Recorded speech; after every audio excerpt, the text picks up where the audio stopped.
Assalamualaikum warahmatullahi wabarakatuh. Halo fellas, selamat pagi dan salam sejahtera bagi kita semua. Sebelumnya, perkenalkan nama saya Salsabila Tasya Rusantiadi dari Universitas Muhammadiyah Malang, Program Studi Ilmu Pemerintahan, Angkatan 2022.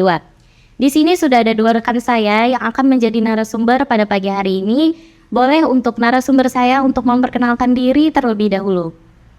Ya, mungkin dari saya sendiri, perkenalkan, saya Fahmi Widianto. Saya dari mahasiswa program studi ilmu pemerintahan Universitas Muhammadiyah Malang, angkatan 2022.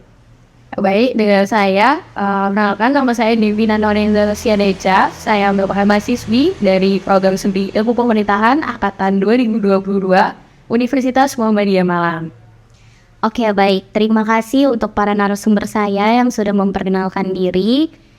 Saya akan sedikit memantik topik pada hari ini yang berkaitan dengan mahasiswa dalam keterlibatan politik. Belakangan ini marak sekali fenomena-fenomena yang terjadi dalam dunia politik di Indonesia. Apalagi saat ini menjadi tahun panas yang disebabkan dalam waktu dekat ini Indonesia akan ada kontestasi pemilu di tahun 2024 mendatang. Mungkin sedikit saja keantikan dari saya yang mengenai tema kita hari ini. Selanjutnya kita akan bahas bersama narasumber. Di sini sudah ada Mbak Devina dan juga Mas Fahmi yang akan saya tanyakan pendapat mereka sebagai mahasiswa tentang seputaran politik. Langsung saja pertanyaan yang pertama, menurut kalian pengertian politik bagi mahasiswa itu seperti apa sih? Oke, menurut saya, dari perspektif saya sebagai mahasiswa, politik sendiri merupakan segala sesuatu yang berkaitan dengan penyelenggaraan pemerintahan dan negara. Dan juga menurut saya politik itu merupakan segala hal yang berkaitan dengan perumusan dan pelaksanaan kebijakan publik. Ya, karena tidak dapat kita pungkiri ya bahwa segala sesuatu yang berjalan di suatu negara itu diaturnya oleh politik. Mungkin seperti itu Mbak kalau menurut saya. Oke, baik. Kalau dari Mas Fahmi nih? Mungkin saya cuma sedikit menambah ya, mengenai politik menurut saya sendiri, di sana itu adalah sebuah kelompok orang yang memiliki kepentingan untuk bertujuan bersama-sama gitu. Jadi kayak sebuah kumpulan orang dalam satu kelompok yang memiliki tujuan sama. Seperti contohnya politik. Saya mengambil contoh seperti yang ada di kampus. Kalau kita membahas soal pemilihan umum raya mahasiswa, yang dimana hal itu terselenggara karena adanya untuk pemilihan badan eksekutif mahasiswa untuk menjalankan tugasnya sebagai lembaga eksekutif di situ. Berarti seperti yang dikatakan Mbak Devina tadi soal pelayanan itu tadi, Mbak. Oke. Jadi kurang lebih seperti itu menurut saya. Kita sudah mendengar pendapat dari kedua narasumber kita tentang definisi politik. Pertanyaan selanjutnya yang akan saya tanyakan adalah, sebegitu haruskah mahasiswa ini berpolitik? Mungkin kita bisa mendengar pendapat dari Mas Fahmi terlebih dahulu. Ya, mungkin pendapat saya mengenai keterlibatan mahasiswa untuk terjun ke dalam dunia politik itu sangat dianjurkan, Mbak. Sebab sebagaimana kita sebagai mahasiswa yang saat ini sedang menempuh pendidikan dalam dunia perkuliahan ini, secara nggak langsung kita mendapatkan teori-teori mengenai politik, apalagi kita di program studi ilmu pemerintahan ini. Jadi untuk keterlibatan mahasiswa terjun ke dunia politik itu sangat dianjurkan. Soalnya seperti gini, mahasiswa pun saat ini sedang maraknya lagi bisa dikatakan gerakan-gerakan mahasiswa saat ini pun banyak seperti demo gitu kan, berarti menyuarakan masyarakat kan ya. Otomatis mahasiswa jauh lebih peka atau lebih mengerti situasi serta kondisi atau apa yang diinginkan rakyat gitu loh. Kalau kita sudah memahami dari situasi dan kondisi apa yang diinginkan rakyat, terus kita sudah memiliki teori yang kita dapatkan selama dalam ruang lingkup perkuliahan itu, ya terus menurut saya sudah sangat bisa dibilang itu bekal yang cukup lah untuk kita terjun ke dunia politik. Namun perlu diketahui dalam dunia perpolitikan pun nggak cuma dua faktor itu saja yang harus diperhatikan, tapi pengalaman serta integritas dari para figur politik itu juga harus dipertimbangkan di situ. Jadi kurang lebih seperti itu. Oke, baik. Kalau pendapat dari Mbak di sini nih seperti apa? Kalau menurut saya di sini saya setuju dengan pendapat Mas Pambi bahwa mahasiswa itu sangat dianjurkan untuk berpolitik dikarenakan seorang mahasiswa itu kan sebenarnya sudah dinaungi di bawah institusi legal. Jadi untuk mencapai ke ranah pemerintahan itu saya rasa sudah cukup dekat dan cukup mudah. Terlebih dengan adanya program studi seperti ilmu pemerintahan, hukum, ilmu politik dan sebagainya, itu dirasa sudah cukup menjawab kebutuhan kaum perpolitikan yang ada di Indonesia seperti itu. Dan juga walaupun mahasiswa itu tidak diberikan akses untuk membuat suatu kebijakan publik, tetapi kan mahasiswa masih bisa melakukan gerakan-gerakan untuk mengkritisi kebijakan-kebijakan yang dirasa tidak sesuai dengan keinginan, sehingga ini sangat membantu masyarakat dalam menyampaikan aspirasinya. Karena mahasiswa dengan kapabilitas besar itu diharapkan bisa mengalokasikan waktu dan juga ikut berpartisipasi aktif dalam berpolitik. Itu mungkin menurut saya. Selanjutnya ada berita mengenai DPR yang akan menghadiri sidang putusan mengenai sistem pemilu di Mahkamah Konstitusi pada 15 Juni 2023. Yang mana hal ini masih menjadi pernyataan abu-abu mengenai sistem pemilu mendatang itu, apakah tetap menggunakan profesional terbuka atau akan mengganti menjadi profesional tertutup. Nah, gimana nih tanggapan kalian mengenai sistem profesional terbuka dan tertutup ini untuk dijadikan sistem pemilu 2024 mendatang? Baik, kalau menurut saya ya, karena kita sekarang sudah berada di era reformasi, di mana kalau misalkan kita di pemilu yang akan mendatang menggunakan sistem proporsional tertutup, itu mungkin akan mengingatkan kita kepada Orde Lama dan Orde Baru ya. Karena dengan menggunakan sistem proporsional terbuka yang sudah terlaksana mulai dari pemilu tahun 2004, saya rasa itu cukup untuk meningkatkan prosesnya untuk lebih demokratis gitu, Mbak. Dan juga kalau kita tarik dari definisi sistem proporsional terbuka sendiri, sistem pemilu ini merupakan suatu sistem yang dimana seorang pemilih dapat memilih langsung wakil-wakil legislatifnya yang sesuai menurut aspirasinya. Dan juga dalam sistem proporsional terbuka ini, suatu parpol dapat memperoleh kursi yang sebanding dengan suara yang diperoleh, sehingga terpilihnya calon pemimpin itu berdasarkan dengan suara terbanyak.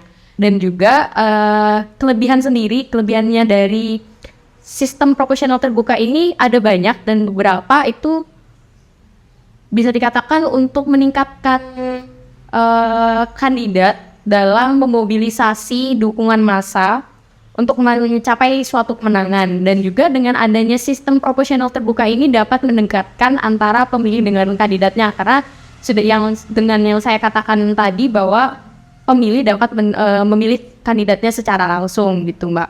Dan juga dengan adanya sistem proporsional terbuka ini sendiri, itu kita dapat meningkatkan partisipasi masyarakat dalam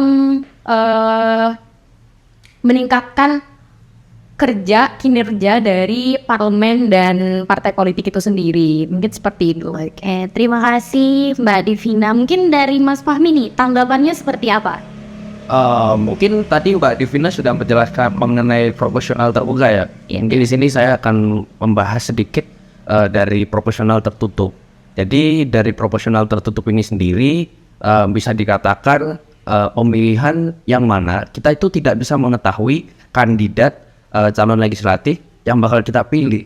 Jadi dalam sistem ini nanti bakal dalam kertas coblos itu sendiri itu bukan dari calon legislatifnya, melainkan dari partainya sendiri.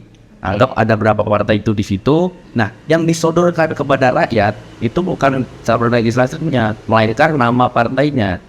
Jadi yang berhak untuk memilih dari calon legislatif itu sendiri partai.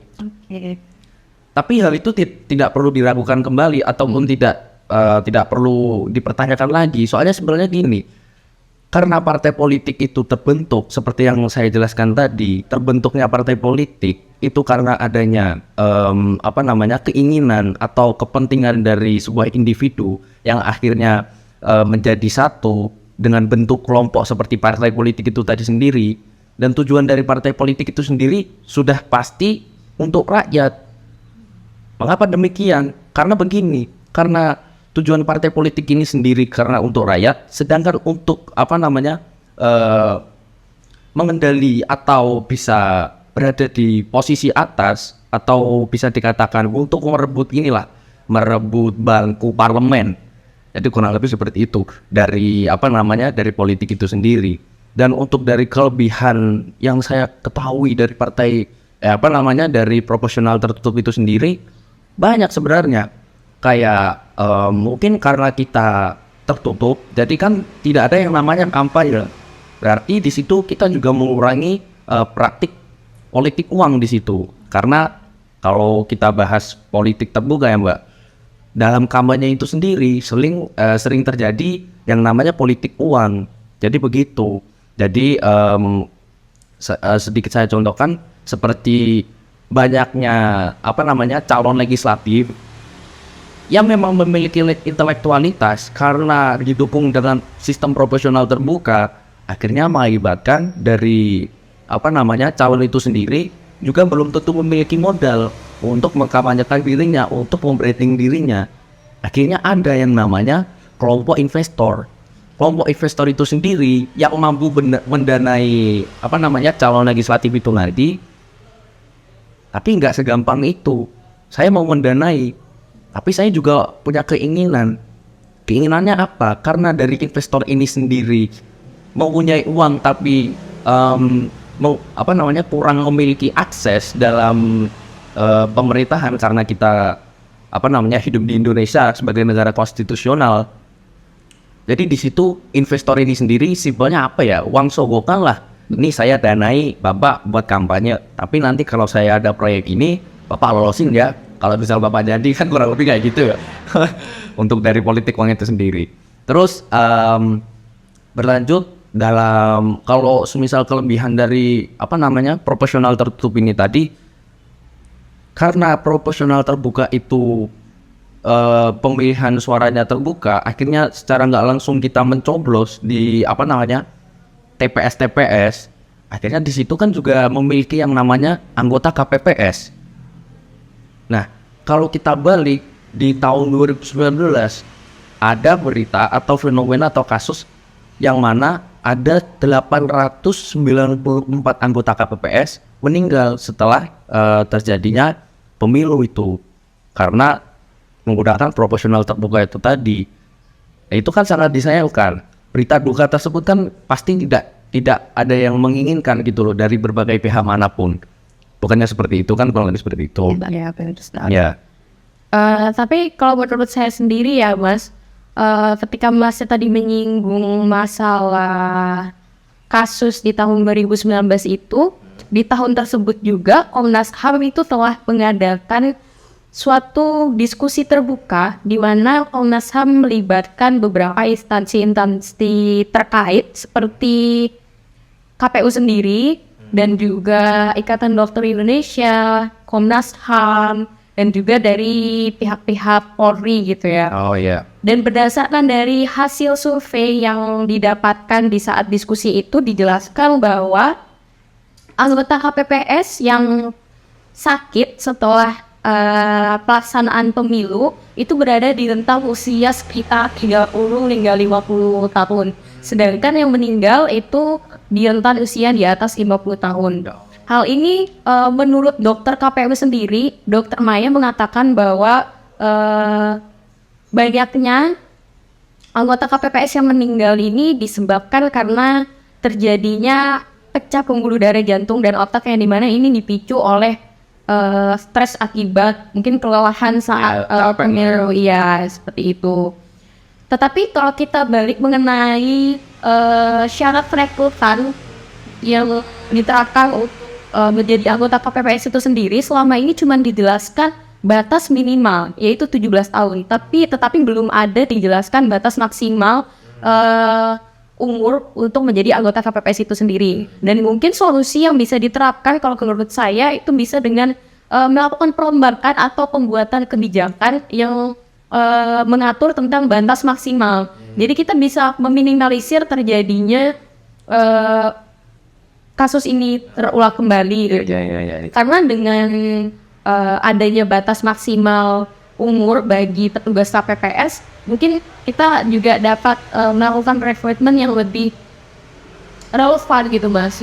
Kita dapat merekrut petugas KPPS yang mungkin tidak rentan kena penyakit, yang sudah tua, lebih sehat, sehingga itu dapat meminimalisir dan mencegah terjadinya kasus di 2019 itu terjadi lagi, seperti itu. Jadi kalau dari saya.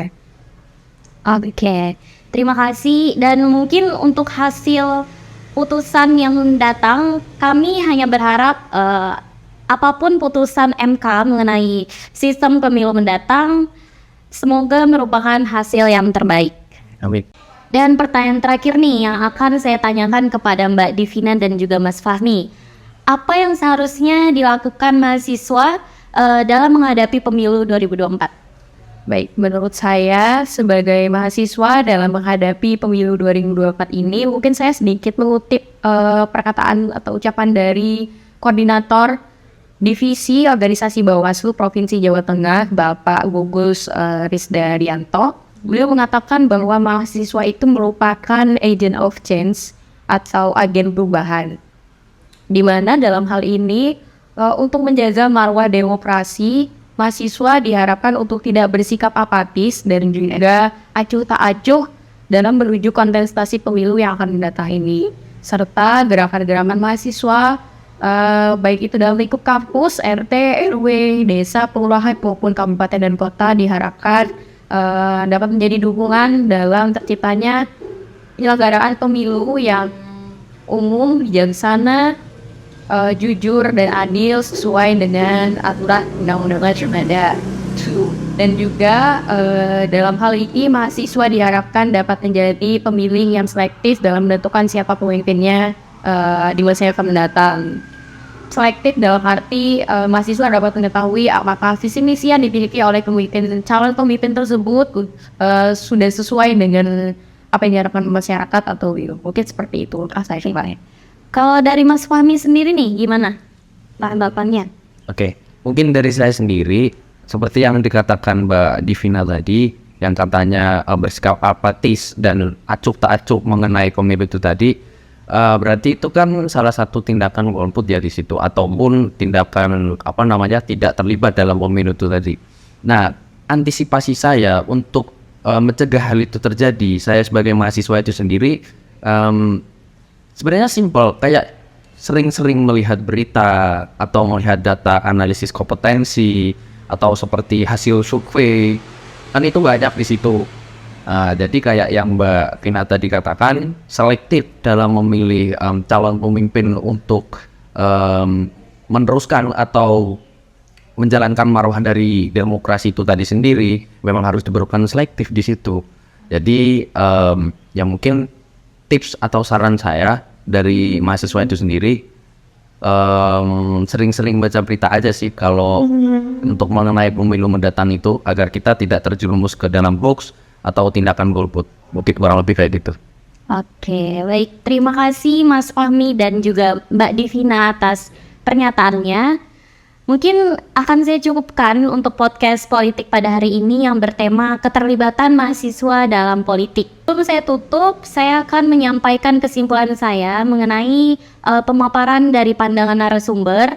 Bisa disimpulkan bahwa pentingnya mahasiswa dalam keterlibatan dunia politik sangat diharuskan dikarenakan ilmu pengetahuan yang kita dapat bisa kita jadikan sebagai bekal untuk kita terjun di dunia politik. Ditambah lagi maraknya aksi demo yang dilakukan oleh mahasiswa tersebut yang bertujuan untuk menyuarakan suara-suara rakyat, menjadikan nilai plus bagi mahasiswa itu sendiri karena sudah memahami situasi dan kondisi ataupun keinginan rakyat. Mungkin itu saja kesimpulan dari saya. Saya Salsabila Rusantiadi dan rekan saya. Ya, saya sendiri Fahmi Widianto. Saya Divina Lorenza Residenca. Pamit undur diri. Wassalamualaikum warahmatullahi wabarakatuh dan see you, bye-bye.